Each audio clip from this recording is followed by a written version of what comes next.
മരണങ്ങൾ ആവർത്തിച്ച് നടന്നാലും കണ്ണു തുറക്കാത്ത കുറെ ഭരണാധികാരികൾ, അവരുടെ അനാസ്ഥയാണ് അടിക്കടി മുതലപ്പുഴയിൽ മരണങ്ങൾ ഉണ്ടാകുന്നത്. ഈ അടുത്ത കാലത്തും ബഹുമാന്യനായ ഫിഷറീസ് മന്ത്രി അദ്ദേഹം വെള്ളയമ്പലത്ത് വന്ന് ഞങ്ങളുമായിട്ടൊക്കെ ചർച്ച ചെയ്തു. നമുക്കറിയാം 2022 ഡിസംബർ മാസത്തിൽ മത്സ്യത്തൊഴിലാളികൾ കേരളത്തിൽ നടത്തിയ ഐതിഹാസികമായ സമരം സമാപിക്കുമ്പോൾ നമുക്ക് 7 വാഗ്ദാനങ്ങൾ നൽകിയിരുന്നു. അതിൽ സുപ്രധാനമായ ഒരു വാഗ്ദാനം മുതലപ്പുഴയിൽ അശാസ്ത്രീയമായ നിർമ്മാണങ്ങൾ പരിഹരിക്കും, അവിടെ ആവശ്യത്തിന് രക്ഷാപ്രവർത്തനങ്ങൾക്കുള്ള സൗകര്യങ്ങൾ ഉണ്ടാക്കും, വെളിച്ചം ഉണ്ടാകും, അതുപോലെ അടിസ്ഥാന സൗകര്യങ്ങളൊക്കെ ക്രമപ്പെടുത്തുമെന്ന് നിങ്ങളെല്ലാവരും ശ്രദ്ധിച്ചതാണ്. നമ്മുടെ ബഹുമാനപ്പെട്ട ഫിഷറീസ് മന്ത്രി പത്രമാധ്യമങ്ങളോട് പറഞ്ഞു, ഞങ്ങൾ 7 കാര്യങ്ങൾ അടിയന്തരമായി ചെയ്യും, അവിടെ ഇനിയും അപകടം ഉണ്ടാകത്തില്ല എന്ന് ഉറപ്പുവരുത്താം എന്ന് നമുക്ക് വാഗ്ദാനം നൽകിയിരുന്നു.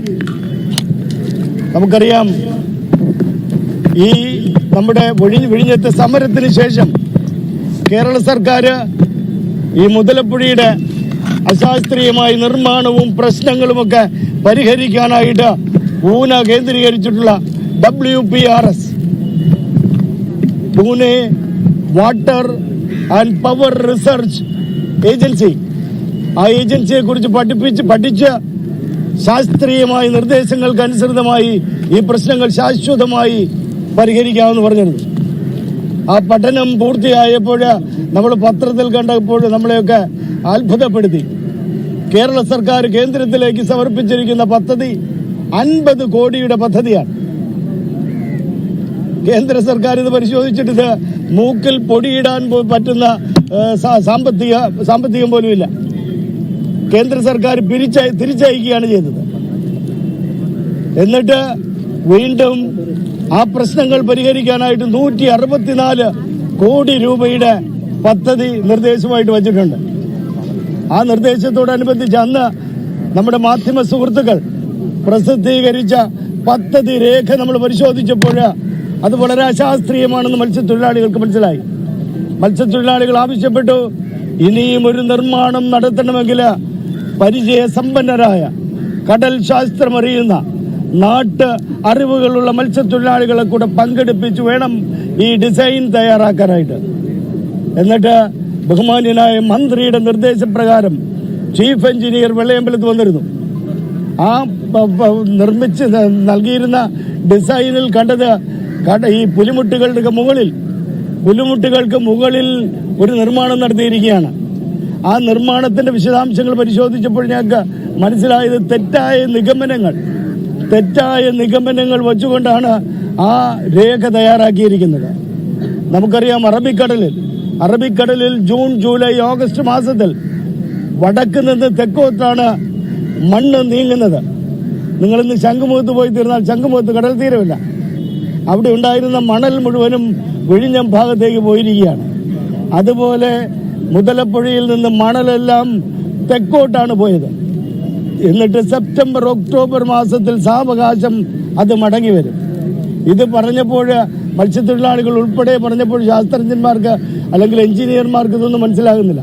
ഇതിന്റെയൊക്കെ പിന്നിൽ മറ്റു ചില താല്പര്യങ്ങളുണ്ടെന്ന് തോന്നുന്നു.